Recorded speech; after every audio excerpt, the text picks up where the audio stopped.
Nah, di sini saya bingung juga sih, loh. Saya percaya nih, saya percaya kalau kalau Yesus itu nggak pernah disalib. Saya percaya itu. Iya.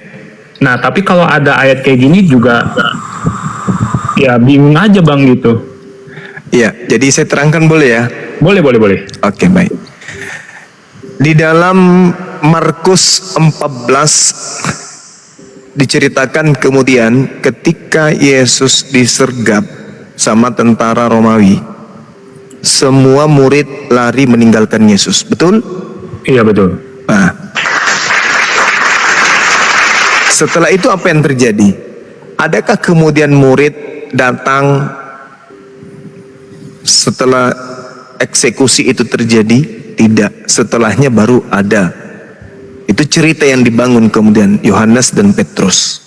Nah, sekarang permasalahannya yang terjadi menurut dalam pemikiran murid-murid yang lari meninggalkan gurunya, ya guru kita sudah ditangkap, mau kayak mana lagi?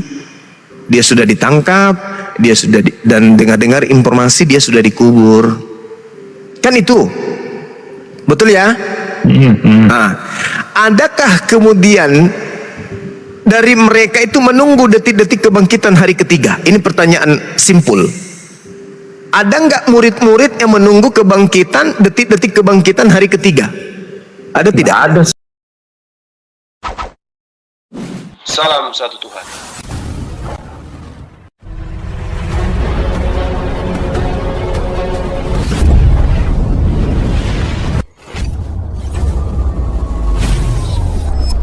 Ya, pengantar ini singkat para sahabat. Dukung semua ya sahabat-sahabat kita channel Densa News Muslim.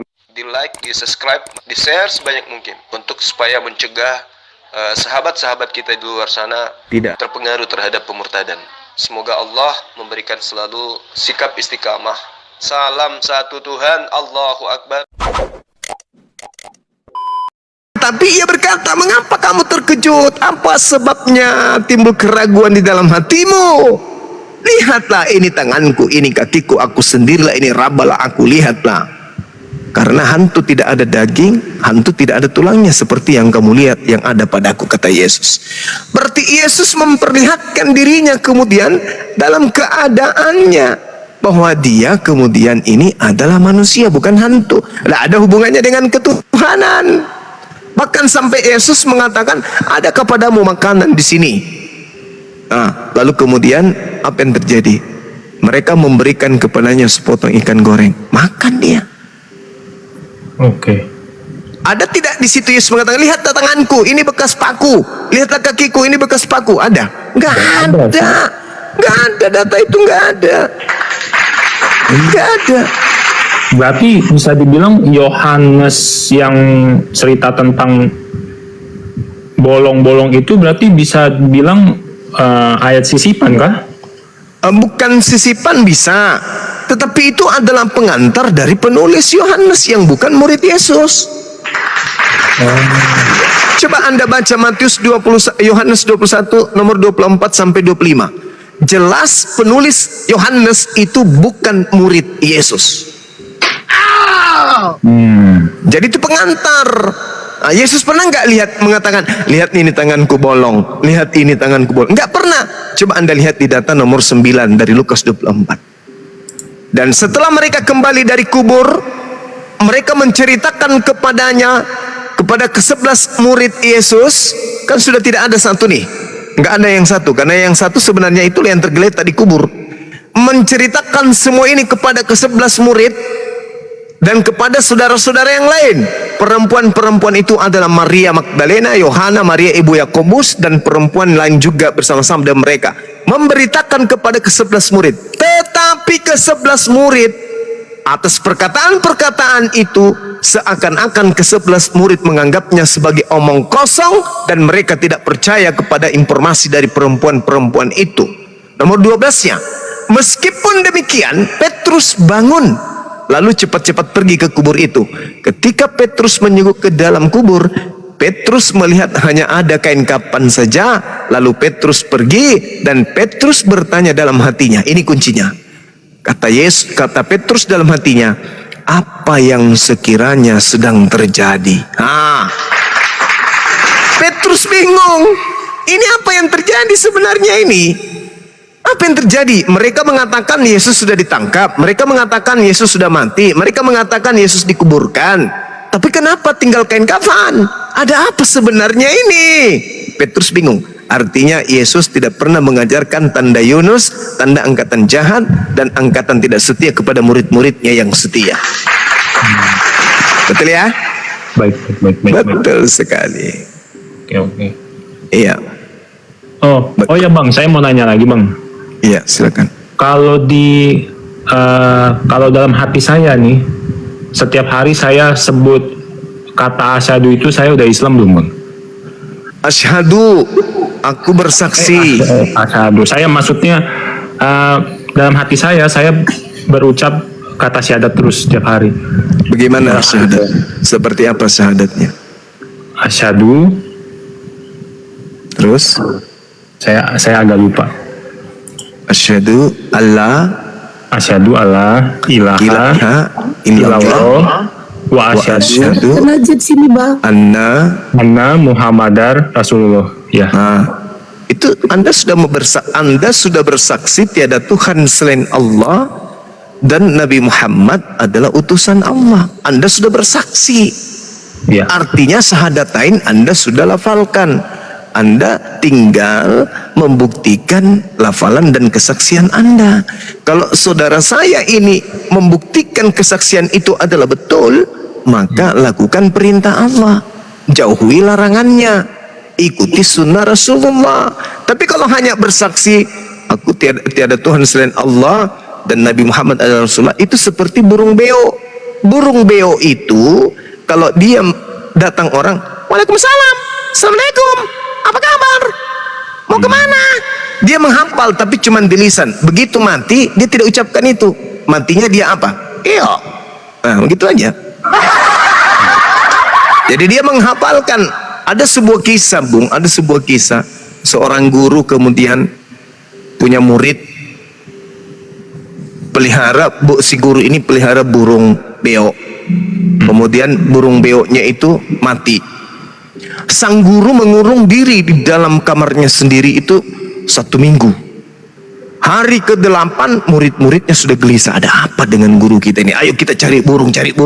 Makanya mereka kemudian cari burung kemana-mana. Datangkanlah burung beo, datanglah burung nuri, datanglah burungnya bom-bom. Ada semua model-model burung datang. Diketuklah pintu ini. Guru, kami sudah mendatangkan banyak burung. Silakan guru pilih yang mana. Apa gerangan yang membuat guru menutup diri sampai kami mau belajar tapi guru di kamar terus mengurung diri? Ada apa ini? Masuk kalian, masuk, duduk. Saya bersedih dan mengurung diri bukan karena meninggalnya burung kesayangan saya, tetapi saya bersedih mengurung diri membayangkan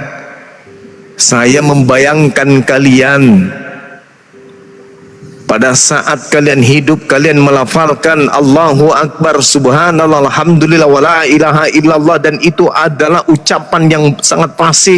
Kalian ucapkan siang dan malam. Saya takut di akhir hayat kalian justru kalian sama seperti burung saya yang setiap hari karena keseringan mendengarkan kalian bersalawat. Beliau pun sudah tahu bersalawat, sering mendengarkan kalian azan. Burung saya juga sudah sering azan, sering mengucapkan kemudian tasbih, zikir, burungku juga sampai. Tapi pada saat dia mati, tak ada satupun ucapan itu yang keluar dari lisannya. Yang ada cuman keok, mati. Dan saya takut kalian juga begitu. Artinya kalau saudara saya ini sudah bersyahadat, maka mari buktikan dalam kehidupan kita ini menyembah kepada Allah satu-satunya hakikat pencipta dan menjadikan Rasulullah sebagai utusannya. Tapi minimal begitu Anda sudah bersyahadat, Anda itu sudah Islam. Tinggal proses menjadi Muslim. Islam itu adalah hukum-hukumnya, yang melakukan hukum-hukum itu adalah Muslim. Oke, baik. Ya, gitu Bang. Ya, saya udah bilang sih ke mama gitu. Saya udah nggak makan babi gitu. Alhamdulillah. Ya. Terus saya juga dikit-dikit belajar soal Al-Quran gitu bang. Allahu Akbar. Insyaallah. Iya, karena sejatinya kenapa agama Kristen ini, mohon maaf, saudara Buddha kan, Hindu ya, Buddha ya. Oh Buddha. Berarti Chinese ya. Iya. Kalau kita pikir-pikir nih, kenapa orang China ini lebih mudah menerima Kristen daripada Islam? Karena Cina dari nenek moyang mereka memang makanan kegemarannya adalah babi. Jadi mereka milih Kristen itu bukan karena ada apa-apanya, karena di Kristen mereka masih bisa makan babi. Begitu masuk Islam, makanan kesenangannya dilarang. Oh, gak mau. Itu karena itu sebenarnya. Padahal mereka kalau melihat Islam ini, orang Chinese, begitu mereka masuk Islam, mereka akan benar-benar menjadi Islam yang taat. Itu karena saya juga punya adik angkat seorang dokter Cina juga. Lama saya berdebat dengan beliau, alhamdulillah dia lebih taat daripada saya sekarang ini. Cina itu begitu, meninggalkan makan babi karena itu aja. Makanya Paulus itu pintar, makanan-makanan kegemaran orang Roma Yunani itu tetap dihalalkan. Nonot-nonot yang masih berhelm itu dibiarkan aja berhelm, karena orang-orang Roma takut kalau helmnya dihilangin. Makanya Paulus mengajarkan gitu, apabila kau menyunatkan dirimu, maka Yesus tidak berguna bagimu. Senanglah mereka, yeay, haleluya, ternyata kita tidak disuruh bersunat, dan bebas makan babi. Makanya mereka lebih cenderung kepada Kristen, gitu bang. Baik.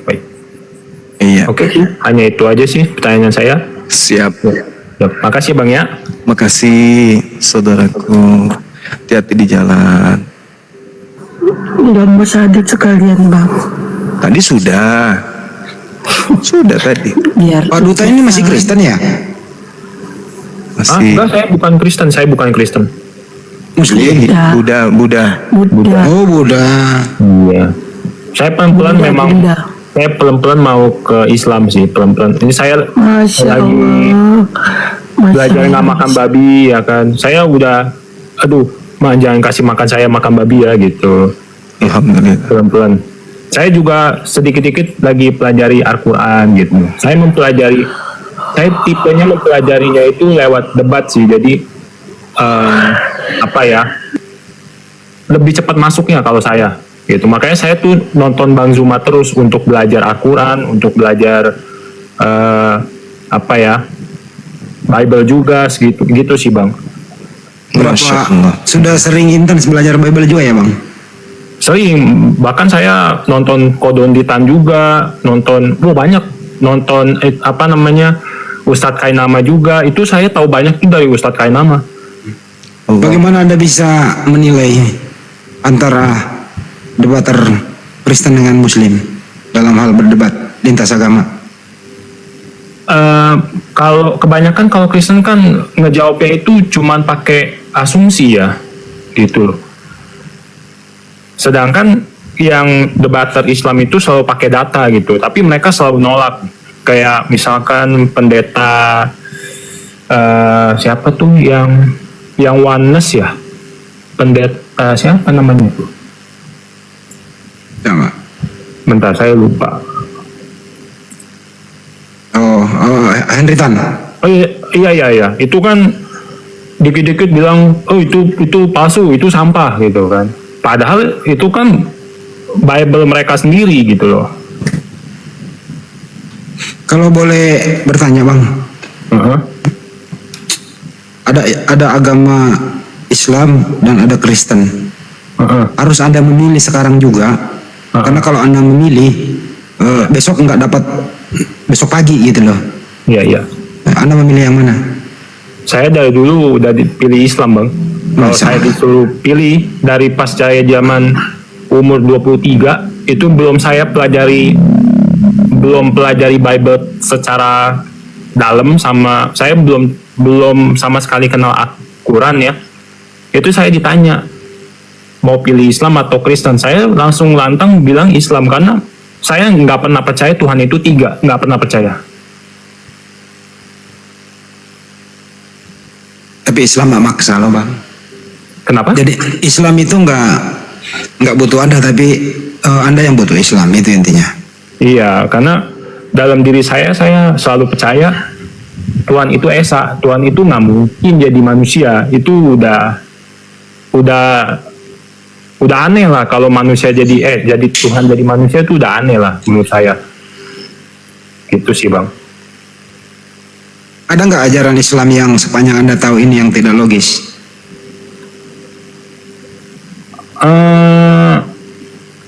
Nggak ada sih.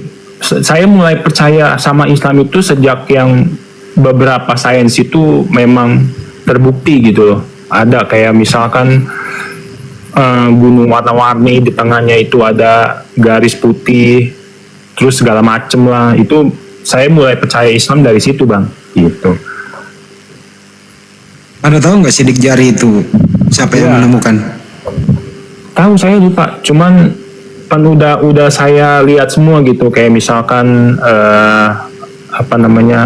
di dalam laut itu ada air tawar, di dalam laut itu ada api gitu. Itu saya udah lihat semua sih. Makanya saya mulai percaya Islam itu dari situ bang. Karena menurut saya nggak mungkin seorang yang bukan diutus oleh Allah gitu tahu gitu semua yang ada di bumi itu, dia bisa suruh temennya untuk nulis, tuh nggak mungkin lah kalau bukan utusan Tuhan gitu. Ibarat kata Anda yang membuat akuarium, Anda lah yang paling paham akuarium itu kan gitu. Iya betul bang, betul. Jadi Allah Subhanahu Wa Taala yang menciptakan alam semesta, Dia juga yang memberitahu kepada utusannya, betul? Betul. Nah, itu logisnya di sana sih. Betul. Paling mungkin saya bisa menerima Islam itu karena saya tuh di posisi yang netral ya. Jadi saat saya baca Bible netral, saat saya baca Al-Quran itu netral. Jadi mungkin saya bisa kasih pesan ke beberapa orang Kristen bahkan Katolik ya. Kalau baca Bible sama Quran itu dibuang dulu suka-suka sama benci-bencinya. Jadi netral dulu. Kita jadi netral, di situ otak kita tuh baru berpikir. Betul, dibuang sekali dulu aura-aura negatif gitu ya. Ya, aura negatif ya dibuang, aura positif tentang agama A, tentang B itu dibuang, bener-bener jadi netral dulu. Pas udah netral, itu baru bang, logika, akal, itu baru keluar semua gitu. Baru bahasa Bugisnya realistis dulu gitu ya. Iya betul, realistis dulu. Itu bahasa Bugis nggak sih? Ya bukan lah ya. Bukan lah, saya mah iya aja. Ya kita sih doakan semoga Abang Duta ini dapat hidayah, itu aja sih kita. Hidayah sih udah dapat bang. Saya ya tiap hari saya dalam hati saya ada terus saya pelan-pelan lah gitu, pelan-pelan saya berdoa juga udah mulai bersujud sih bang. Masya Allah. Tapi belum ikrar dari dalam hati yang paling dalam, belum. Udah syahadat. Udah dalam hati saya udah mengakui Nabi Muhammad adalah Nabi Tuhan, Yesus adalah Nabi Tuhan dan tidak pernah disalib juga, Tuhan adalah Esa. Sudah bang. Udah Muslim dia Bang Yuma, cuma belum ikrar aja secara dalam hati. Bang Yuma gimana kalau sudah begini?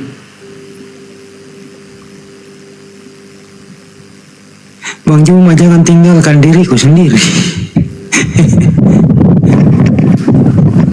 Iya, tadi saya sudah terangkan kan dah. Beliau ini sudah Islam, tinggal Muslimnya yang kita tunggu. Dia sudah mengakui kebenaran Allah, mengakui kebenaran Rasulullah. Tinggal menjalankan aja hukum Islam untuk menjadi seorang Muslim. Udah Bang Andi, aman insya Allah. Tapi jangan dari hati aja, perlu ada pegangan Bang sebagai administrasi. Banyak kasus baru kemarin terjadi, istrinya Muslim, mualaf, lupa membuat semacam kertas di atas, apa sih, semacam inilah sertifikat gitu. Terus meninggal ya, dimakamkan, dikuburkan secara Kristen karena tidak ada bukti-bukti dia sudah memeluk Islam gitu. Iya, iya. Segerakan administrasinya aja gitu loh. Itu Bang. Oke, baik. Baik. Ya, boleh bergabung nih enggak, bro? Kalau berkenaan ya sering-sering kemari, nanti ada waktu open camp, disaksikan oleh para pengurus API. Ya kalau bisa ikrarkan di area publik, ya insya Allah kami buatkan itu. Itu aja sih Bang Duta. Abang di Jakarta ya? Iya, Jakarta Barat. Wih deket lah sama aku. Abang di mana? Jembatan 5, Jelambar. Jelambar. Wih bau-bau Jelambar memang kedengarannya. Oh begitu ya? Iya lah. Ya, Jauh-jauh lah dari Jelambar saya sih masuk udah- soal kayak gini. Iya, saya sih udah sering bilang sama mama gitu. Mama juga tiap hari bilang, Ricky udah jadi Islam gitu. Saya aminkan aja gitu. Saya juga dikit-dikit bilangin ke mama gitu, Islam itu sebenarnya baik loh. Gitu. Kita harus belajar Islamnya, bukan Muslimnya. Karena orang itu, nilai agama itu nggak pernah berkurang. Orangnya yang kurang gitu.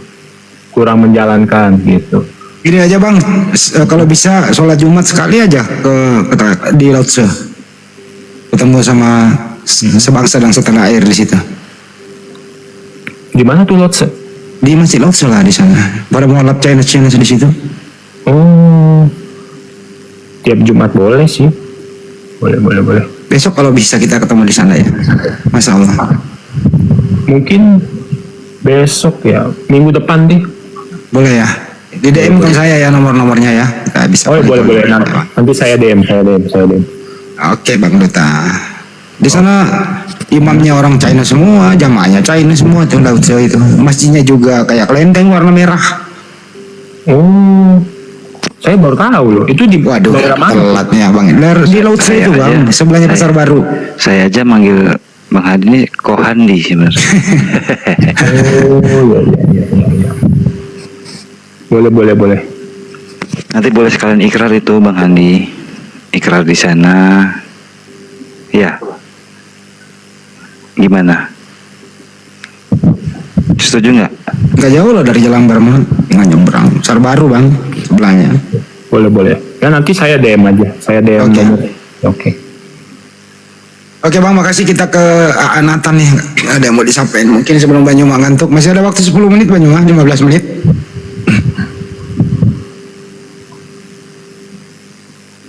Masih ada ya waktunya. Ya AA Nathan silakan. Iya, tadi saya menyimak dari bawah. Apa suara saya jelas? Ya. Ya. Tadi ada teman-teman yang Islam bertanya seputar perkawinan, terus langsung tentang vaksin diturunkan. Jadi Bang Juma, teman-teman Muslim juga harus memahami dalam dialog ini dua arah dia. Jadi kadang kenapa terlihat sepertinya teman-teman Kristen seolah-olah kalah dalam dialog. Yang naik dialog itu kadang-kadang banyak orang yang tidak memahami kekristenannya, seperti itu tadi yang oneness itu tadi, siapa namanya yang disampaikan, Anditan atau siapa saya lupa namanya. Itu memang dia emosional itu orangnya, dan dia bisa dibilang dia sama sekali nggak memahami kekristenan dia. Jadi banyak sih pakar-pakar Kristen nggak tertarik yang seperti ini. Itu pertama. Kemudian kalau ada pertanyaan-pertanyaan dari teman, jujur saja ini ada 3.300 penonton di sini. Coba ditanyakan, ada nggak kejanggalan-kejanggalan atau ganjalan-ganjalan dalam Islam? Jadi jangan asik kita membahas akidahnya agama lain di akidah kita sendiri, tentang perkawinan, tentang menghabisi kafir, penggal lehernya, tentang ini saya punya ada beberapa kontrakan, itu janda-janda semua. Kasihan saya, kadang uang kontrakannya tidak ada, dia harus nungguin suaminya pulang. Dia kemungkinan dia bilang dia punya suami 5, kemudian yang sekarang suami kelima, berarti udah beberapa kali dia diceraikan. Jadi kalau dibilang Bang Juma tadi perkawinan itu lebih dari satu itu adalah solusi, Betul, itu teman kita itu udah ngalami itu banyak kontrakan isinya janda semua bro. Yang Islam itu Kenapa harus Maksudnya gini, bang, kenapa bawa kasuistik? Kenapa nggak bawa ke ajarannya aja? begini, justru ajaran itu adalah ideologi sama seperti negara seperti Eropa. Kalau gitu langsung aja bang, coba tunjukkan hukum nikah dan cara menikah Kristen itu contoh siapa? Bisa nggak ditunjukkan? Dalam menikah itu kita hanya buat perjanjian di hadapan manusia, di hadapan Tuhan. Siapa yang mengajari Anda begitu? Yaitu dogma gereja. Kita udah itu dogma gereja. Yesus, udah cukup. Ajaran Yesus ada, menikahlah, ada istri satu ada. Caranya itu dogma gereja yang ditentukan kepada para rasul. Apa hubungannya Yesus dengan gereja? Sekarang kan gini, kita berpegang kepada hukum. Ada banyak dogma tidak dituliskan di dalam Alkitab. Ini loh, apa hubungannya ajaran Yesus dengan gereja? Nyambung kagak? Apa hubungan apa? Apa hubungannya ajaran Yesus dengan gereja mengenai menikah? Nyambung kagak ya? Ada dong. Gimana ceritanya nyambungnya? Yesus kan turunannya yang para rasul, muridnya 12. 12 ini adalah pendiri gereja. 12 ini adalah murid-muridnya memberitakan kabar tentang Injil yang disampaikan oleh Yesus. Siapa murid Yesus yang mendirikan gereja? Ke-12 murid Yesus kan memberitakan Injil, maka berdirilah sekumpulan orang percaya. Di mana mendirikan gereja, bang? Di mana? Di Kisah Para Rasul. Nggak ada tuh murid mendirikan gereja. Oh, gereja itu kan sebutan manusia, tapi perkumpulan itu ada. Oh, gereja itu manusia bukan bangunannya. Gereja itu manusia, perkumpulan orang itu kan berasal daripada bahasa Yunani eklesia yang dipanggil dari gelap kepada terang. Jadi gereja itu istilah manusia yang tetap didukung ayat firman Tuhan. Jadi tidak semua harus ada tertulis. Tidak semua tertulis. Tidak mesti tertulis. Karena Tuhan juga. Siapa yang Kristen contoh? Enggak gini bro. Sekarang gini. Bro, dengerin dulu. Akidah Kristen. Gini. Dengerin dulu lah. Jangan kepanjangan. Siapa? Sekarang gini. Kristen ini masalah menikah. Kristen ini menikah. Siapa yang dia contoh suri tauladan Kristen menikah? Siapa yang dia contoh? Maksudnya yang dia contoh gimana? Ya kan pastinya ada yang Anda contoh. Oh dulu nabi saya dulu ini menikah loh, saya contoh gitu loh. Ada yang kalau mau jujur bro, mau jujur, Adam dan Hawa itu tidak ada namanya pemberkatan nikah. Jadi Anda mencontoh itu. Coba dalam Islam, menurut Anda Adam dan Hawa siapa saksinya? Hawa, ini yang di zaman sekarang ini aja nih. Kita ini Muslim menikah karena kita mencontoh Nabi menikah. Anda menikah ini Anda contoh siapa? Itu aja sederhana kok. Jangan banyak lah bro contohnya. Para rasul kan udah pada menikah juga orang tuanya. Jadi Yesus nggak dijadiin tokoh ya, panutan. Kenapa? Jadi Yesus nggak dijadiin tokoh sebagai panutan. Yesus bukan harus jadi tokoh panutan dalam hal menikah. Dalam hal yang lain dong. Apa itu? Ya, dalam hal kasih, tampar pipi kiri berikan pipi kanan, ajaran kasih yang diajarkan Yesus. Jadi yang Anda contoh menikah siapa? Yang dicontoh menikah kan sejak dari zaman manusia, Adam dan Hawa menikah manusia. Oh, gitu. Jadi Kristen niru Adam juga gitu. Ya iya dong. Jadi itu kan natural. Apa nyambungnya Adam dengan gereja? Gini aja pertanyaan sekalian, Anda makan itu di mana ayatnya bilang makan nasi pakai bubur ayam sekalian? Itu nyontoh dari siapa? Nyontoh dari Yesus atau nyontoh dari Adam dan Hawa? Apa hubungannya makan kok dipindahin ke yang lain? Gini aja. Kita bicara perang akidah dulu coba. Akidah versi Anda yang Islam, akidah versi kami yang Kristen. Nggak udah, masalah menikah aja. Tunggu dulu. Nggak usah. Ya, mengenai menikah begini. Mengenai menikah. Jikalau ajaran Kristen yang mengatakan tidak boleh cerai, oke. Tapi sedangkan yang sudah tidak boleh cerai, faktanya banyak yang cerai, betul? Siapa? Orang Kristen. Ya itu dia masalah. Sementara di dalam Islam, cerai itu lampu hijau loh bro. Oke, gantian. Nah, tunggu. Ini kita debat akidah ya. Debat akidah. Tunggu, debat akidah dulu. Kita dialog akidah. Oke, perang data boleh. Data. Ya, data boleh. Nah, tunggu. Sekarang kita kalau secara akidah, tidak ada jelas mengenai perkawinan ya. Satu-satu kita bedah perkawinan. Di dalam Islam, cerai. Islam lu terangin, jangan Islam lu terangin, punya lu dulu. Oh, punya kami. Tadi ngeyel terus nggak pakai data. Lo bukan. Iya, versi kami dilarang bercerai. Yakin? Memang dilarang bercerai. Dilarang bercerai, kemudian tidak bisa poligami. Versi kami, oke? Nah, kemudian tunggu. Saya kasih nanti data boleh cerai ya. Tunggu dulu. Faktanya, di dalam kondisi seperti itu, keluarga Kristen banyak juga yang bercerai. Tapi memang agak diminimalisir dengan adanya ayat tersebut, karena di mana gereja pun jikalau ketahuan ada perceraian tidak akan diberkati. Jadi membuat orang enggan untuk menikah 2 kali. Oke. Nah, di versi akidah Muslim cerai itu boleh, bahkan poligami itu boleh. Sebentar, sebelum melanjutkan lebih jauh, baiknya untuk menerangkan akidahnya Pak Nathan ini disertakan dengan dalil. Jadi nanti dengan Bang Handi pun boleh sama demikian. Oke. Silakan. Ya. Akidah Anda silakan Anda tunjukkan, boleh menikah 4. Akidah Anda dulu tadi. Oke, akidah saya tidak boleh bercerai ya. Silakan akidah teman Muslim juga tunjukkan kalau boleh istri 4 itu di mana ayatnya? Ada.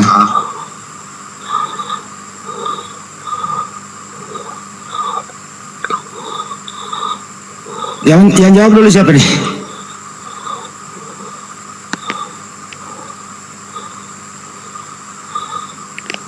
Ayo Nathan. Kita tunggu nih Nathan. Iya. Ya silakan. Kalau di Al-Quran itu jelas, gitu ya. Di Banyuma mau masuk nggak Banyuma? Banyuma yang mau ngasih, silakan Banyuma dulu deh. Iya, jadi saya sudah tidur ya 24 jam yang lalu ya. Tapi saya dengarkan ada orang mabut, jadi saya tertarik lagi untuk bersuara gitu ya. Orang cuap-cuap tanpa ilmu kayak gini nih memang harus diajarin.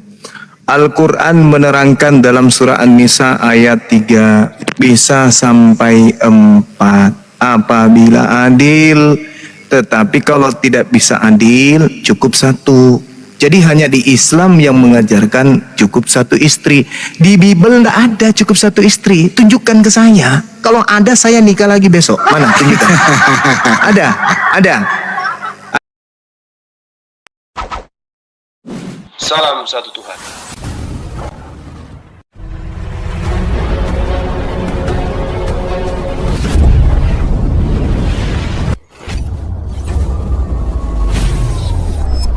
Ya, pengantar ini singkat para sahabat. Dukung semua ya sahabat-sahabat kita channel Bensa News Muslim. Di like, di subscribe, di share sebanyak mungkin untuk supaya mencegah sahabat-sahabat kita di luar sana tidak terpengaruh terhadap pemurtadan. Semoga Allah memberikan selalu sikap istiqamah. Salam satu Tuhan, Allahu Akbar. Woi, lipat ganda itu artinya apa? Tambai sambalo. Orang lagi ngantuk masuk kayak orang mabut. Ayo, Yesus mengajarkan barang siapa meninggalkan biniknya demi untuk menjadi pengikutku, maka dia akan mendapatkan istri lipat kali ganda. Kampus. Bang Juma itu ayat berapa? Bang Juma. Ayat berapa? Mau belajar atau mau ingin tahu? Enggak, itu paling gampang jawabnya. Ya udah, yang jawab. lain gak ada yang sanggup jawab. Ya udah jawab. Gimana ayatnya coba? Intinya Yesus mengatakan bahwa bisa mendapatkan lipat kali ganda saat ini juga. Mana dalilnya bahwa tidak boleh poligami dalam kitabmu? Dalam pengakuan Yesus larang poligami itu mana? Tunjukkan. Oke. Mana? Yang melarang poligami biar saya bacakan ayatnya di dalam Matius 19 ayat 4. Oke. Apa yang dikatakan di sana? Kita baca Jawab. sama-sama. Oke, silakan. Siapa yang baca? Anda yang baca. Tidakkah kamu baca bahwa Ia yang menciptakan manusia sejak semula menjadikan mereka laki-laki dan perempuan? Ini maksudnya siapa? Sejak semula. Adam.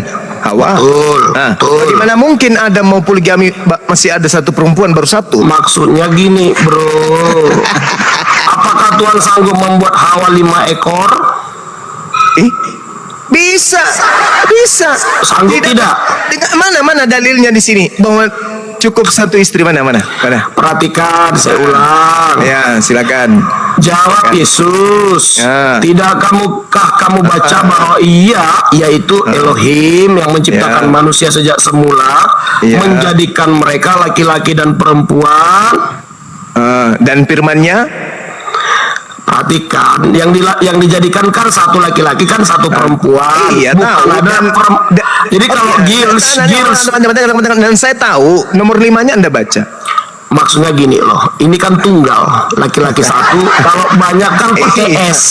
pakai S. Bang. Iya, ini kamu S. Anda Oke. menafsirkan dalil yang tidak sesuai dengan ajaran Yesus. Yesus mengatakan, dan firman-Nya, sebab itu laki-laki akan meninggalkan ayah dan ibunya dan bersatu dengan istrinya.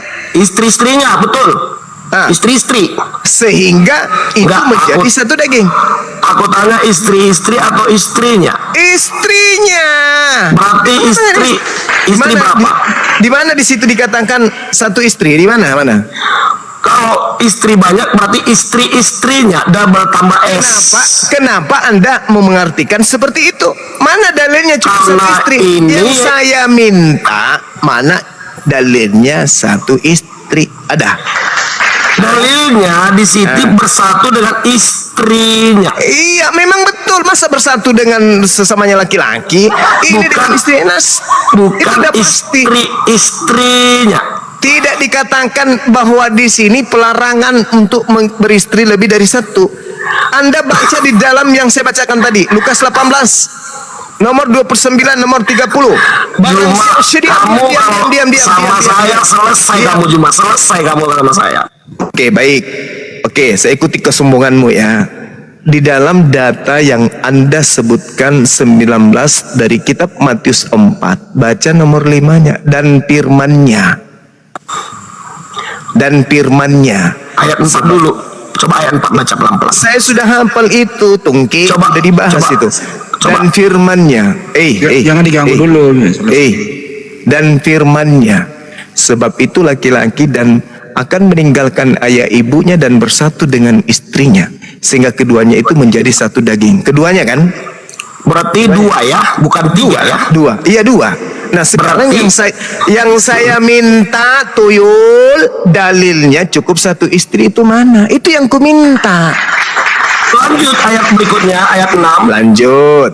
Demikianlah mereka bukan lagi dua, melainkan satu. Karena apa yang telah dipersatukan Tuhan tidak boleh diceraikan manusia. Mana dalilnya cukup satu istri? Mana? Oke, Anda tidak mau peduli dengan ayat yang keempat. Ayat keempat.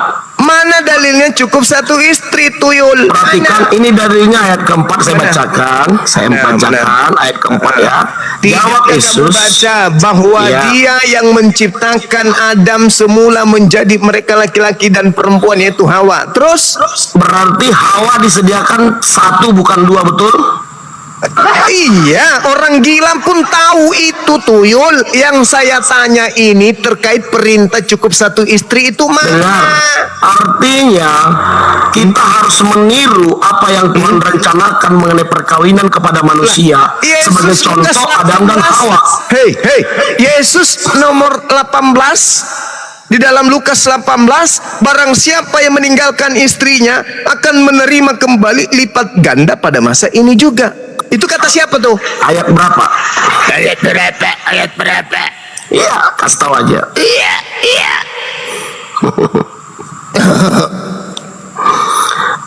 Jangan sombong, Juma. Jangan sombong, kamu yang Jangan sombong, sombong, Tuyul. Juma. Kamu yang sombong. Ayat berapa? Ayat berapa? Saya yang tidak bisa kutolak nenek lu kiper. Kau bangkitkan berapa? Paulus dari kubur biar ku gunduli kepalanya. Ayat berapa, Juma? Ayat berapa?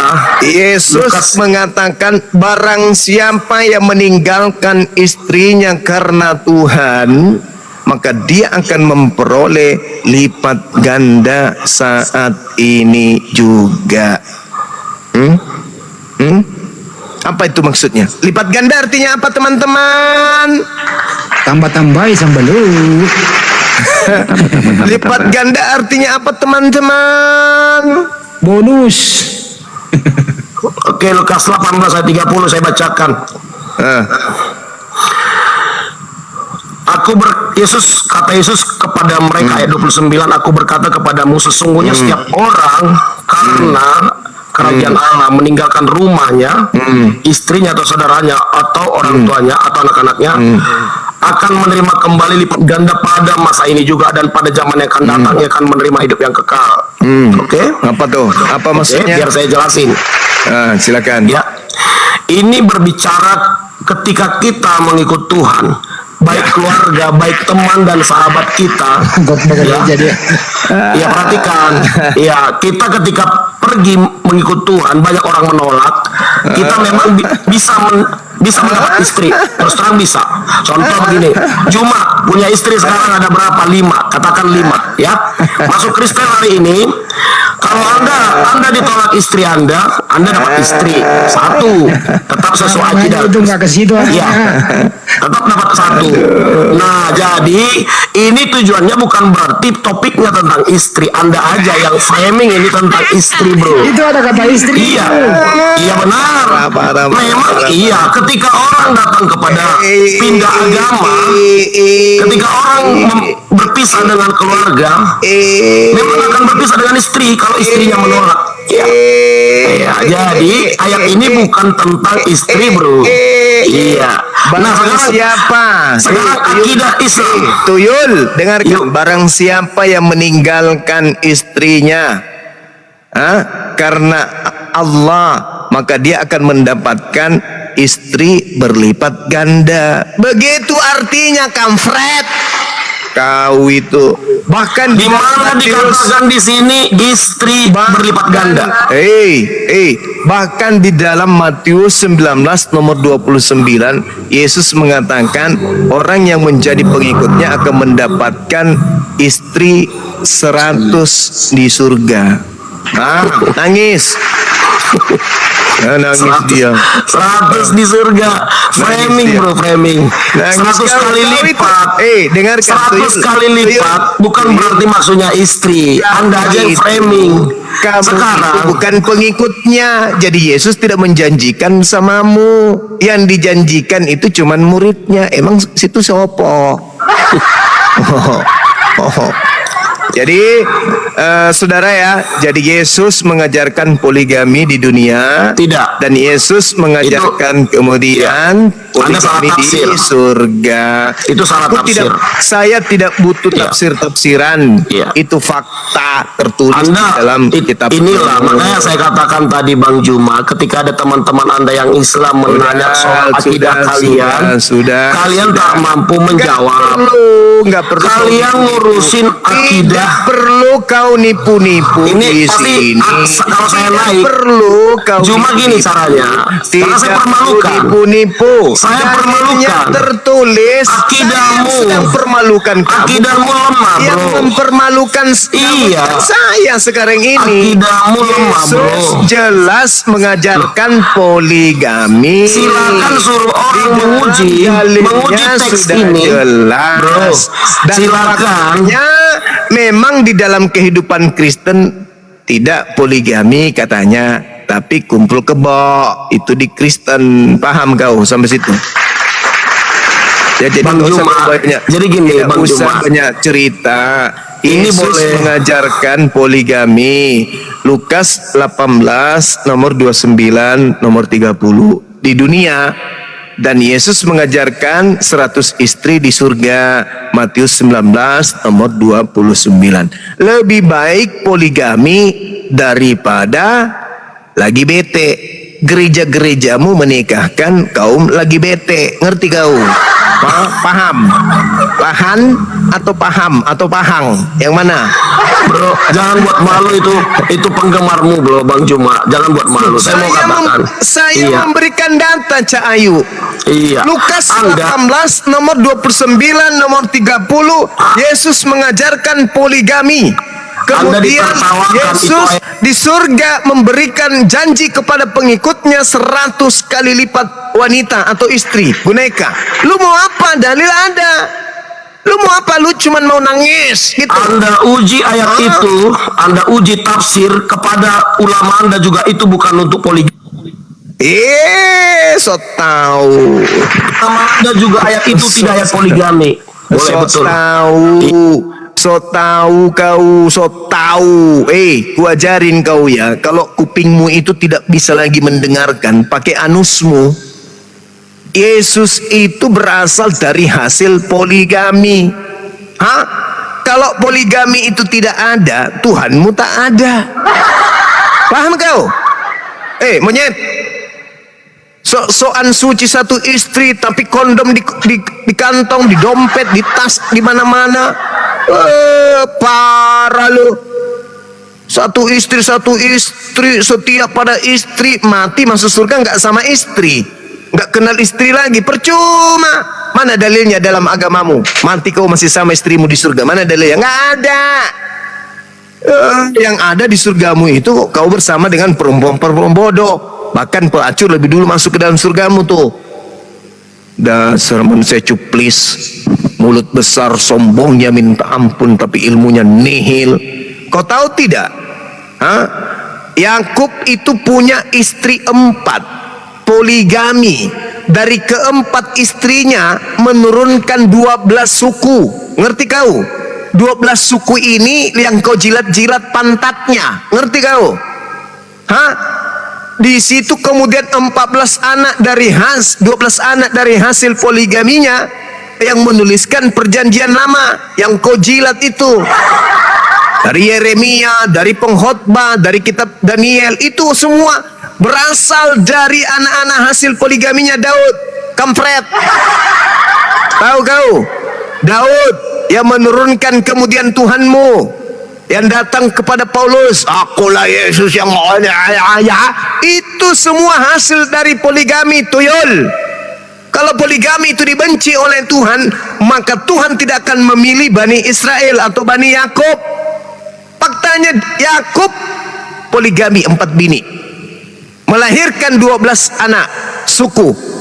Di antaranya Rasul Paulusmu itu berasal dari Benyamin, kecelok, hasil dari poligami, tuyul. Habis juga kau kumaki kan? Karena kau bahlul, sok suci kau. Yesus mengajarkan kepada muridnya, Lukas 18, kenapa kau cemburu rupanya? Kau bukan muridnya, kau itu penyembahnya. Dan Yesus ini yang mengajar kepada muridnya. Sementara kau itu yang kau anggap Yesus itu makhluk yang datang kepada Paulus. Beda. Yesus yang datang kepada Bani Israel dan Yesus yang datang kepada Paulus itu beda. Kurobek juga nanti kau gendam telinganya. Saya kira begitu Bang Handi. Kalau orang tuyul kayak begitu memang harus sedikit agak di strum kepalanya supaya otaknya berfungsi. Sekali lagi saya bilang samamu ya, Yesus yang datang kepada Bani Israel, Nathan, dengan makhluk yang datang mengaku Yesus di Paulus itu beda makhluk, beda manusia. Ngerti kau? Ya, jangan kau bawa Islam sementara Bibelmu kau tidak pahami. Kau ajari lagi. Lukas 18, 29, 30, Yesus mengajarkan melipat gandakan istri. Kalau ditinggalkan karena Tuhan, maka akan mendapatkan lipat kali ganda. Kemudian dalam Matius 19 nomor 29, buka kupingmu, Yesus menjanjikan 100 kali lipat kalau orang meninggalkan istrinya demi Tuhan, maka dia akan mendapatkan di surga nanti 100 istri. Itu dalilnya ada. Kau baca itu dalilmu. Dan saya tuntut sama kalian Kristen, tunjukkan dalilnya cukup 1 istri kalau ada. Tunjuk sampai alis kalian itu botak, kalian tidak akan pernah bisa menemukan. Kecuali Yesus yang datang ke Paulus datang lagi kepada kalian. Kalian bikin Bible baru lagi. Mungkin. Tapi Islam tidak lagi kamu bisa kibulin. Paham? Saya kira begitu. Tadi yang siapa tadi Tarasi yang turun ini. Supaya belajar lagi. Yang sombong kalian itu, tapi dongok, bahlul, diperbodoh sama konsep dogma. Sempat dia bilang tadi kan, itu kan dogma. Iya. Tuyul, bikin malu. Gue hajar tadi dia bilang dogma. Sempat bilang dogma, bicara agama kok dogma. Dasar tuyul. Udah sana makan pisang. Makanya tadi pertanyaan saya, siapa yang mengajari kamu menikah kawin di gereja? Siapa yang kau contoh? Pendeta. Paulus. Dari ke Adam dia. Apa hubungannya Kristen sama Adam ya?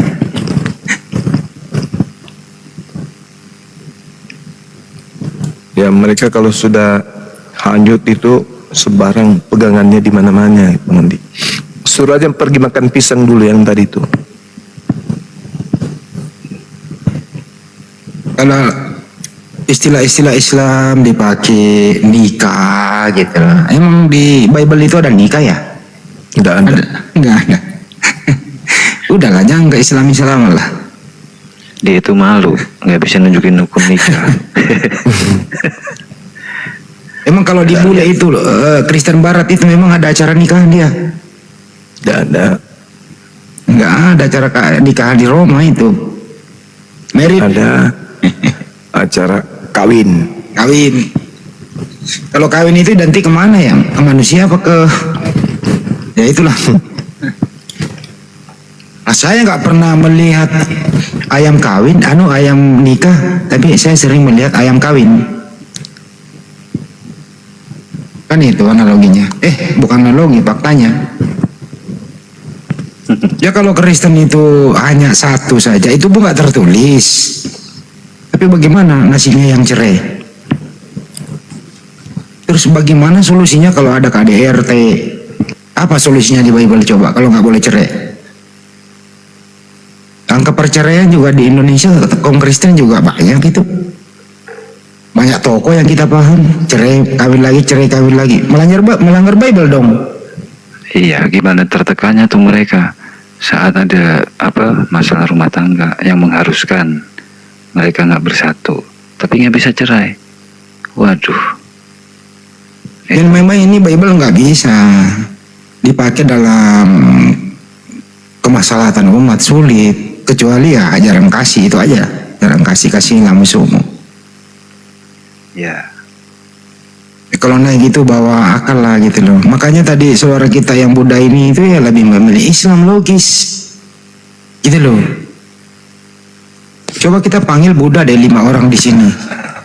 Suruh dia netral menilai ya Banyumaya, suruh dia jadi juri leh. Iya. Ya. Ini saudara-saudara Muslim ini, maaf Bang Handi Kanda, saudara-saudara Muslim, Dinda Ari, Ukhti Dinda Blokir, Bunda Rahma, Kanda Handi, sahabat Bang Suma, netizen yang ada di YouTube, yang ada di bawah. Siapa bilang di Kristen tidak bisa cerai? Bisa ada. Matius 19 nomor 9 bisa. Bisa cerai di Kristen itu. Syaratnya apa? Zina. Iya. Iya, itu syaratnya cerai. Harus zina. Nah sekarang mari kita ke Duk Capil. Tanya berapa sedalam tahun 2023 Kristen yang cerai? Ada berapa banyak? Berarti mereka cerai karena apa? Zina. Berarti mereka ini adalah Zina.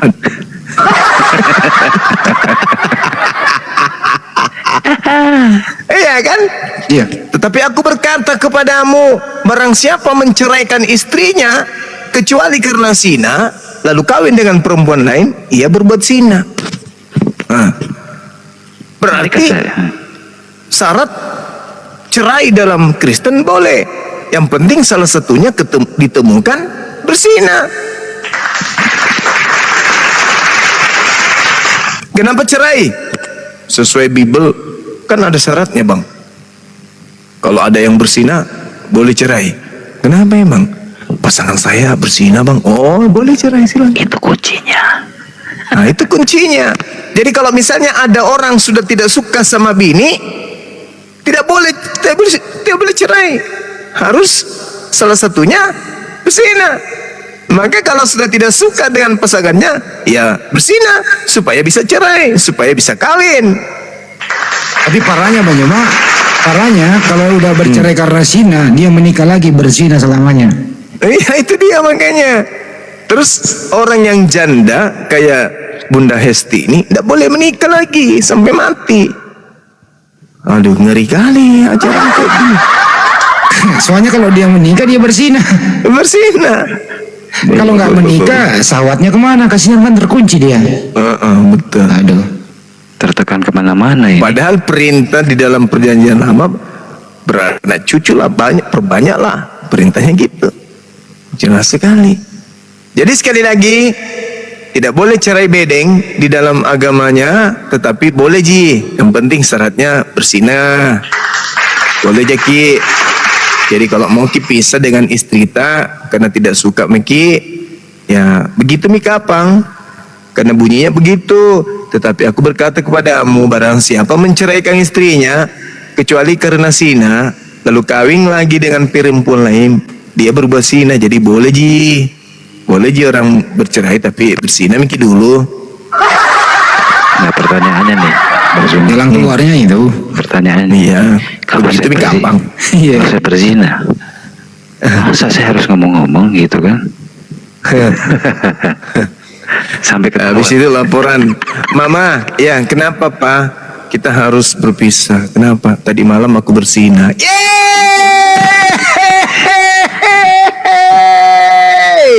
Itu aku pasang CCTV kok. Lihat aja Lama sendiri. rupa. Papa, kenapa Ma? Kita harus cerai. Ada apa Ma? Semalam aku berzina. Oh ya udah ayo. Kebetulan kemarin juga aku berzina juga. Kok kita Parah cocok lama gitu? rupa. Kok kita serasi kok sama ya kebetulan ya. Tadi siang aku bahas itu sama Kristen, gua kasih analogi. Bro, mohon maaf nih, kamu ini siapa lah? Abdul namanya tadi itu. Kamu keluar kota, cari rezeki. Ya sebulan 2 bulan lah kau keluar kota gitu. Terus istrimu di rumah itu membaca Amsal 7, 18, 19. Terus ada Pak Alek lewat, mampir dia bersina lah istrimu. Kau pulang, kau dapati istrimu bersina, apa yang kau lakukan? Dia kan bertahan dari awal nggak boleh cerai. Dia bilang begini, ya saya biarin aja, yang penting tetap istriku. Nggak boleh cerai kan?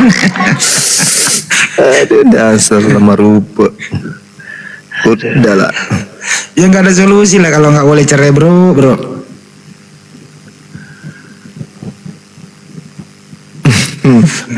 Maju kena mundur kena itu susah itu.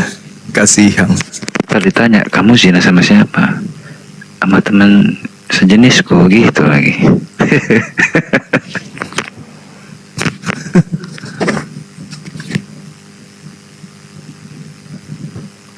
Oke Bang Andi mungkin Ya. promosi sebentar saat habis itu kita tutup. Masih dulu baru tutup deh, istirahat. Iya. Ibu-ibu promosi dulu ibu-ibu baru tutup. Ibu-ibu jangan tidur. Ibu-ibu, bapak-bapak. Saat promo dulu habis itu kita tutup. Silakan. Ya teman-teman, kembali saya mengingatkan yang menginginkan mukanya glowing, cerah, jangan lupa di order skincare dari Design. Skincare ini sudah berbepom dan harganya Rp130.000. Yang berminat bisa langsung WA, WA-nya ada di bio profil atau langsung ke akun Bang Zuma Store. Seperti itu ya teman-teman. Ini dalam satu paket terdiri dari 4 pieces, yaitu ada toner, ada facial wash, ada serum, dan juga ada krimnya. Malam ini belum ada laku teman-teman. Ditambah dikit Bang Juma. Oke, rekan-rekan sekalian, seperti yang kita informasikan beberapa saat yang lalu, silakan teman-teman yang menggunakan skincare untuk membersihkan dan memutihkan wajah, saatnya kalian beralih ke produk Bang Zuma. Skincare-nya luar biasa, Design, dan itu sudah terbukti dari konsumen yang menggunakan produk kita, wajah mereka sekarang semakin kinclong dan bersih. Dan itu sudah banyak yang testimoni ya, yang mengatakan bahwa penggunaan skincare dari kita itu memang betul-betul bisa membuat kulit mereka itu menjadi cemerlang, putih bersinar. Begitu teman-teman. Oke, terima kasih. Langsung ke bioprofil sahabat Bang Sumastoria yang mau pesan atau yang mau menjadi agen kita, silakan menghubungi Bang Sadli. Demikian untuk sementara. Silakan Bang Andi, kalau mau dikutup, Bang Andi. Oh ya udah, kita tutup aja dulu ya teman-teman. Sekali lagi terima kasih buat semuanya atas atensi perhatiannya. Semoga teredukasi buat kita semua. Sekali lagi kami di sini hanya edukasi, diskusi lintas agama, bukan monolog. Apabila ada kekeliruan dari kami mohon maaf. Bagimu agamamu, bagi kami agama kami. Sekian dulu, sampai jumpa. Wabillahi taufiq wal hidayah. Assalamualaikum warahmatullahi wabarakatuh. Salam satu Tuhan, Allahu Akbar. Waalaikumsalam. Waalaikumsalam warahmatullahi wabarakatuh.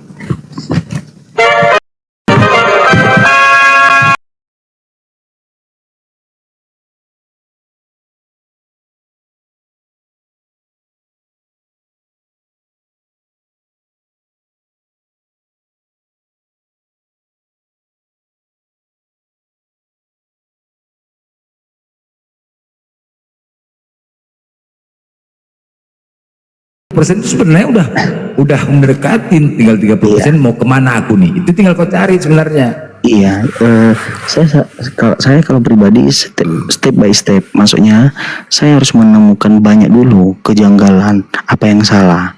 Jadi kebenaran itu yang saya temukan di Alkitab, otomatis pun saya yakin dia akan menuntut saya di tempat mana yang harus saya tempati. Ya. Gitu. Nah sekarang keganjilan apa lagi yang mau kau cari nih? Oh, ada. Dapat sebagai 20%. Apalagi kira-kira? Oh, ada beberapa, tapi belum Ya, saya artinya belum yang masih kau bertahan di sini tuh apa kira-kira? Iya, saya gini. Kalau dibilang bertahan, saya mau bertahan antara bertahan tidak bertahan, bukan ragu ya, tapi mau bertahan enggak bertahan karena ada faktor keluarga juga. Ya kan, ada faktor. Saya udah ceritakan pada abang inspirasi kemarin pas diskusi gitu, dan ada juga faktor lingkungan, ada juga faktor penemuan akal dan penemuan fakta-fakta yang saya temukan. Jadi kan bertentangan tuh. Jadi biarkan saya selesaikan dulu dalam keluarga. Gitu. Faktor mana? Yang paling berat di sini apa? Faktor lingkungan apa keluarga? Nah, untuk saat ini yang saya hadapi adalah lingkungan, keluarga, dan organisasi gereja saya gitu. Oh gitu. Terus kira-kira ya gini loh, karena keragu-ragu ini lebih bahaya. Kau sekarang posisi kau ini ragu hanya gara-gara jelas. Kamu gitu kan? Iya, ragunya bukan berarti saya tidak menemukan fakta kebenaran ya bang. Itu saya menemukan, tapi masalah ragunya itu saya harus kemana gitu. Nah, jadi dapatkan belum? Apa? Udah kau dapatkan? Kemananya belum kau dapatkan? Referensi saya kemarin sudah baca-baca. Ada beberapa juga tadi sama abang kemarin itu ya. Abang siapa ya? Yang pandai kali itu yang membahas tentang mitologi Yunani dengan memberikan sumber-sumber. Saya cek ulang, memang benar. Bang Jibril. Oh Bang Jibril ya? Itu Jibril ya? Oh iya, saya tidak menelan bulat-bulat juga. Saya cari tahu. Tapi memang benar, sama. Gitu. Jadi saya nggak tahu entah saya akan tetap masih di sini atau masih akan berpindah gitu, masih berpindah. Kalau saya berpindah ya mungkin saya akan meninggalkan yang lama, tempat saya yang lama, tapi dengan konsekuensi keluarga, lingkungan, organisasi saya di gereja akan banyak faktor, dan saya sudah siap menghadapi itu, tetapi saya harus temukan alasan lebih kuat lagi, dikit aja. Jadi biarkan waktu menentukan itu bang. Apakah sudah kau sampaikan kepada keluarga, artinya udah kau angin-anginkan kepada keluarga tentang kayak gini ajaran kau ini udah? Udah. Abang tahu nggak saya live ini saya sembunyi.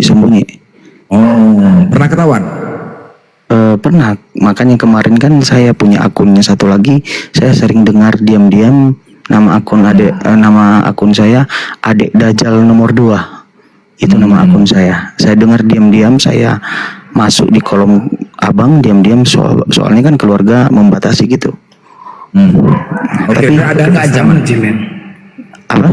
Ada nggak ancaman dari pihak keluarga? Oh jelas. Ada ya? Saya jujur, bukan hanya dalam keluarga itu ancamannya banyak, bahkan ancaman ya putus gitu. Tapi yang kita harus ketahui, bukan ancaman itu yang paling besar. Saya lebih banyak ancaman seperti teror. Saya di WhatsApp, ya saya jemaat ini harusnya seperti ini, kalau tidak kau harus ya seperti pengkhianat di zaman Tuhan Yesus.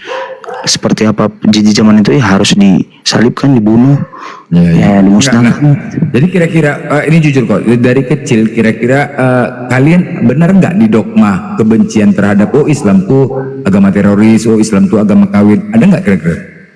Kalau untuk di gereja saya sebelumnya, karena kan gereja saya kan dari BNKP ke karismatik baru GBI gitu, karena kan faktor lingkungan gitu. Tapi ada tetap kira-kira untuk di BNKP tidak ada sih, untuk di BNKP saya temukan.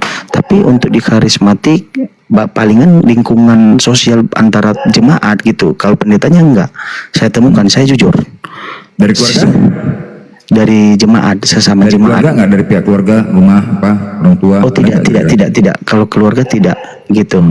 Kalau keluarga tidak gitu. Hanya saja tidak mengizinkan saya dari keluarga mama, tidak mengizinkan saya ke sana gitu. Bergaul ke Islam gitu ya? Iya, ada gitu ya? Nggak, artinya tidak diizinkan bergaul ke Islam. Iya, karena itu ya. Iya, karena bagi mereka itu ya. Iya, karena kan saya hidup sama nenek saya. Keluarga kan mama juga kan udah beda juga dari mereka. Jadi mereka menyatakan mama mau tersesat, dia dia domba yang tersesat, jangan kamu mengikuti juga gitu. Jadi memang begitu juga ya. Ketika di keluarga kekristenan kalian berbeda denom, ribut nggak? Ribut kan? Kadang-kadang ribut sih, kadang-kadang saya lebih mengalah. Ribut lah memang.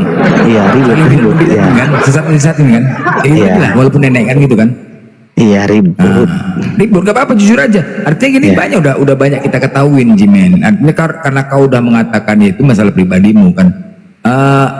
Kau lepaskan ke Kristen, kau lepaskan yang selama ini kau jalankan keraguan kau, di mana kau lepaskan. Nah faktanya memang seperti itu gitu. Jadi memang dari Kristen memang seperti itu ajarannya kan. Karena kau belum dapat kebenaran. Iya. Boleh Justru cerita sedikit. Ya. Oten Jimen, boleh saya kasih tahu cerita pengalaman saya? Iya siap bang, silakan bang. Waktu dan tempat. Tapi ini 1+1 memang betul-betul Kristen kan? Serius, benar bang. Nama saya Joseph. Bisa doa kami kah? Ini bang, pengalaman saya. Doa bapak kami dulu, coba doa bapak kami gimana, Joseph? Ayo Bapa kami yang di surga, dikuduskan namamu, datanglah kerajaanmu. Ini aneh-aneh nih. Aduh, cari Google. Gak usah yang aneh-aneh kadang-kadang. Aduh, ngapain gitu-gitu nyamar-nyamar apa segala macam. Bang, boleh saya cerita pengalaman saya? Enggak, tunggu dulu, nggak boleh gitu. Kalau memang Islam enggak. Jujur aja lah. Iya bang, jujur saya. Jujur enggak, kalau memang ngotot. Coba doa bapak kami kok lambat kali kok menjawabnya. Saya. Sangka penjimen. Saya kah? Ya, tadi kan 1+1 kamu ini, kamu menjawab kamu adalah Kristen, Oten. Jadi saya uji tuh, kalau memang Kristen, bisa nggak doa Bapak kamu? Doa Bapak kami bisa nggak? Singkat itu, Bapak kami yang ada di surga, dikuduskan namamu, datanglah kerajaanmu, jadilah kehendakmu. Bisa nggak? Karena itu dasar doa orang Kristen. Google.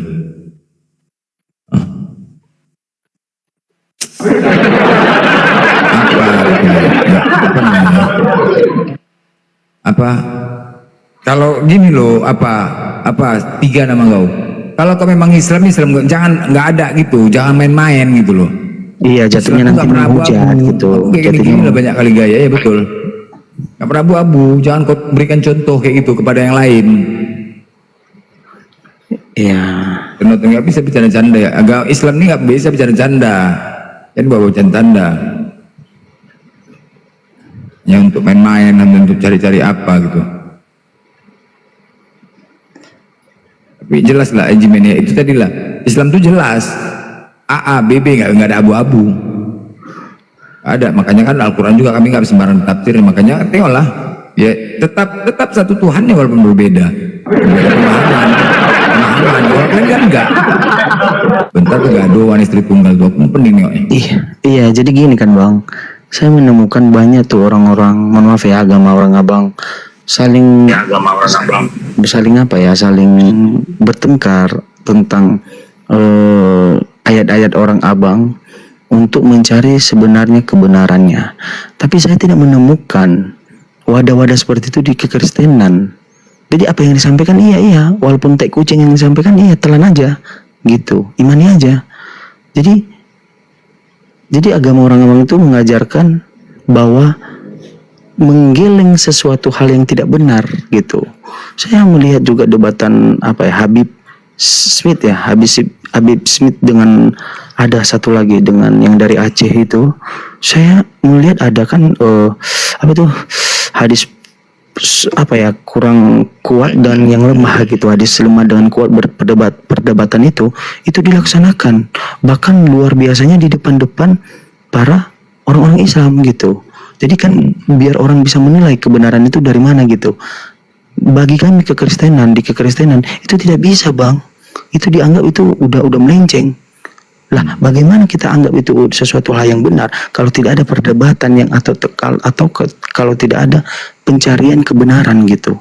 Pencarian kebenaran harus ada perdebatan apapun ceritanya. Itulah yang saya mau bantah habis-habisan. Gitu. Sama seperti saya kalau membantah kepada orang-orang bawah seperti Bapak Pendeta tadi, saya dikatakan sesat. Mereka tidak menerima. Oke, kalau contohnya tidak menerima, bantah dengan data. Itu maksud saya. Simpel sebenarnya. Bantah dengan data. Data bukan argumentasi Anda. Bapak Pendeta banyak menyatakan bahwa itu kan pendapat saya.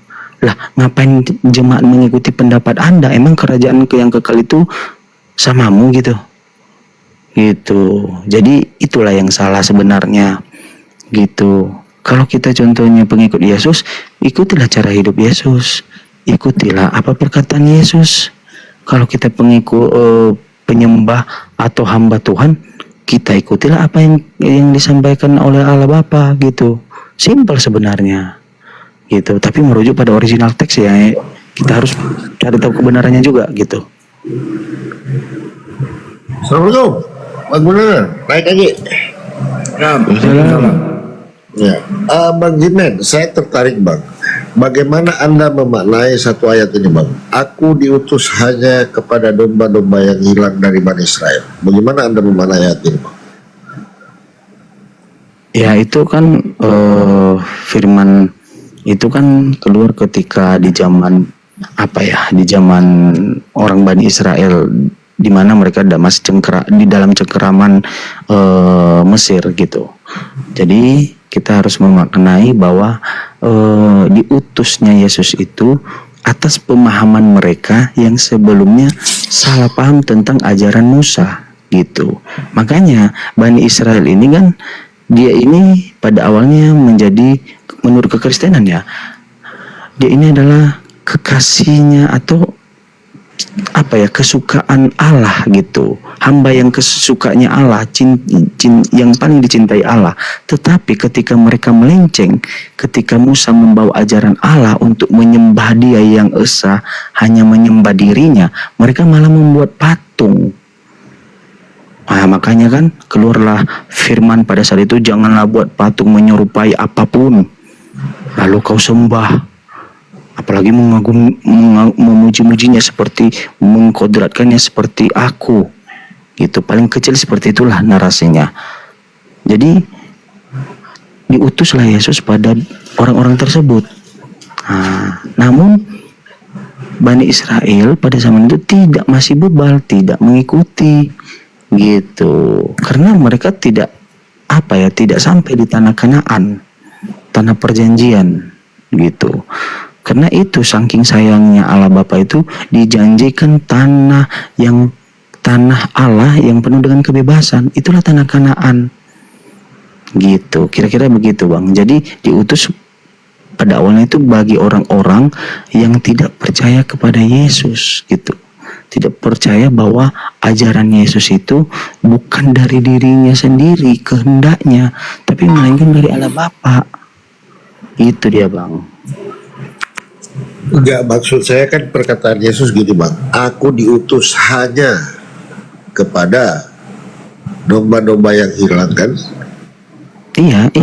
Hanya untuk Bani Israel kan? Iya, hanya Bani Israel. Betul. Hanya Bani Israel. Iya, seharusnya sama Bani Israel. Saya udah jawab tadi. Itu memang kepada Bani Israel. Artinya Yesus ini hanya untuk Bani Israel gitu. Anda memanai? Enggak. Iya, kalau menurut pribadi saya dengan perkataan dia secara spontan seperti itu memang kepada Israel. Dia karena Kristen pada saat itu belum ada. Gitu. Jadi Kristen ini kan mengklaim ajaran itu, ya, perjanjian lama itu di perjanjian baru. Perjanjian baru itu adalah klaiman dari surat-suratnya Paulus, banyakkan para kidung-kidung yang agung gitu, kata-kata cendekiawan yang bijaksana, banyak kan seperti itu, bahkan disisipkan. Seperti contohnya perjanjian baru ini dikanonkan, disusun kata Matius. Matius berkata, tapi bukan Matius yang menuliskan itu. Nah, di situ salahnya. Makanya antara perjanjian lama dan baru itu kan sering bertentangan, kontradiksi gitu. Jadi karena pada zaman itu Kristen belum ada, di zaman perjanjian lama gitu. Kira-kira begitu Bang.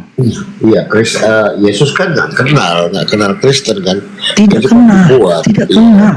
Nah, pertanyaan saya Bang, kenapa Anda masih Kristen? Oh, jadi gini, saya dari Kristen ke dulu itu kan karena saya ngikut nenek. Saya belum bisa memilih loh dulu. Masih ngikut orang tua. Kalau dikatakan, oh ini yang lebih baik, udah ikut aja nenek ini itu pasti ngikut nenek gitu. Jadi ketika saya ngikut nenek, saya menikmati dogma, saya menikmati argumentasi, saya menikmati pandangan gereja bahwa Yesus adalah Tuhan. Di umur saya 20-an, tiba-tiba akal saya itu terpicu untuk mencari tahu. Justru saya mencurigai ketika terpicunya akal saya itu mencari tahu, justru saya takutnya itu adalah hidayah kalau dalam orang agama abang. Ataupun karena kenapa kok spontanitas dari sekian banyak tuh orang-orang jemaat saya yang saudara-saudara saya, kok saya yang menentang melawan arus gitu. Spontanitasnya ketika kau melihat ayat apa gitu atau apa gitu? Oh gini, spontanitasnya itu ketika Yesus berkata, kita mengenal dia yang mengutus aku dan kita mengenal dia adalah Allah kita yang satu-satunya. Paling kecil seperti itu narasinya. 17:3. Iya 17 Yohanes ya. Ya. Nah, jadi saya bandingkan tuh di perjanjian lama yang disampaikan Yesus itu yang berkata, saya sinkronisasikan apakah benar satu-satunya yang disampaikan oleh Musa, mana tahu berbeda. Betul juga, Musa berkata seperti itu. Bahkan Allah langsung mengatakan Tuhan itu Allah, kita itu esa. Saya mengatakan, tapi ajaran di perjanjian baru atau ajaran gereja mengatakan Tritunggal, 3 kepribadian, bahkan ada versi lain bahwa dia itu karena dia itu Yesus itu Tuhan karena diurapi. Ya, saya cari tahu siapa aja itu yang diurapi. Rupanya Musa diurapi juga. Harusnya kan dituhankan juga. Oh, ada juga yang berpendapat para pengurus gereja pada saat itu, Yesus itu karena ada Roh Kudus langsung dari Allah Bapa. Oh, saya cari tahu siapa aja yang mendapat Roh Kudus langsung ya, spesial. Ternyata Roh Kudus juga dapat dari Musa, dapat dari Allah gitu, sekaligus diurapi. Jadi saya rasa itu yang membuat saya makin saya harus mempelajari ini. Sebab slogan pertama saya baca, surga itu tidak murah gitu. Surga, kerajaan surga Allah Bapa tidak murah, tidak mudah, tidak murah gitu. Jadi justru karena tidak mudah, saya menghadapi orang-orang seperti ini. Seperti Bapak Pendeta tadi, gitu, seperti Pak Luga tadi. Sebenarnya gini, pertanyaan saya simpel Bang. Iya. Ketika Anda mengetahui kebenaran itu kan, kenapa Anda masih di Kristen? Itu pertanyaan saya. Iya, saya udah jawab. Saya belum cukup untuk melompati batu besar di hadapan saya ini. Saya sedang mengumpulkan siapa juga yang bertahan dalam kesalahan seperti ini, Pak. Tapi saya harus juga perhatikan juga lingkungan saya, karena kita di dunia ini ya kita cari makan juga, kita hidup berdampingan dengan keluarga, sosial, lingkungan, organisasi, pekerjaan. Jadi saya bukan hanya melompat aja, tapi merusak itu semuanya gitu. Secara manusiawi saya akui, secara manusiawi saya butuh waktu gitu. Sembari itu sudah saya mencari kebenaran lain gitu. Paham nggak Bapak? Paham. Kalau saya sih paham. Iya. Jadi ibarat kata sambil nyelam minum air kan. Oh, sambil saya jangan kesel. Iya, maksudnya seperti itu narasi. Seperti itu narasinya. Jadi yang benar itu sambil menyelam nangkap ikan. Nangkap ikan sambil minum air kesel. Wah. Oh ya, mati ya. Tapi jadi yang sebenarnya seperti apa ini pandangannya di dalam Islam seperti ini Ustaz Alif ya? Ketika kebenaran itu sudah sampai kepada dia, sementara ada faktor X yang tidak mengizinkan dia untuk masuk ke jalan kebenaran itu, padahal dia udah tahu saya udah melenceng barang ini Ustaz. Itu di dalam pandangan Islam seperti apa tuh Ustaz? Oke, baik, terima kasih. Mohon semuanya tutup mic ya, kurang lebih saya nggak lama kok, cuma 3 jam paling saya. Ya, enggak, begini dulu ya. Pertama, memang berdasarkan ayat Al-Quran dulu ya. Maksudnya Allah mengabarkan tuh begini, Bismillahirrahmanirrahim. Faman yuridillahu ayyahdiyahu yashrah sadrahu lil Islam. Jadi barang siapa yang Allah kehendaki akan memberikan kepadanya hidayah atau petunjuk, niscaya dia melapangkan dadanya untuk memeluk Islam. Jadi ada tanda bahwa orang itu dibukakan, dilapangkan dadanya, menggunakan akal sehat, berpikir dan sebagainya. Itu tanda-tandanya biasanya berdasarkan ayat Al-Quran. Nah, namun tanda-tanda ini juga yang Allah berikan, orangnya itu juga harus siap untuk menyambutnya gitu. Karena apa? Karena kalau tidak menyambutnya, itu tidak akan terjadi peristiwa itu. Maksudnya Allah sendiri menyebutkan di ayat lain bahwa ya memang Allah itu tidak akan merubah nasibnya Jimen, tidak akan merubah nasibnya Pak Palopo atau siapapun kita kalau kita tidak merubahnya sendiri gitu. Jadi kita ini harus berani merubah keadaan. Nanti Tuhan yang menentukan gitu kan. Malah dijelaskan di dalam hadis qudsi bahwa sesungguhnya Allah itu sesuai dengan prasangka hambanya. Kamu mau milih kemana gitu. Nah itu, tapi itu nanti kajiannya lebih jauh ya. Garis besarnya aja yang kita paham. Nah, ketika orang-orang yang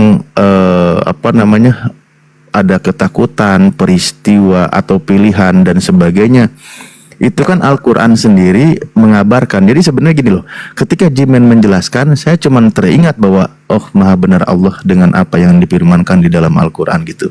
Ketika takut, itu kan nanti sifatnya peristiwanya akan menjadi ujian di dalam kehidupan yang akan dilalui.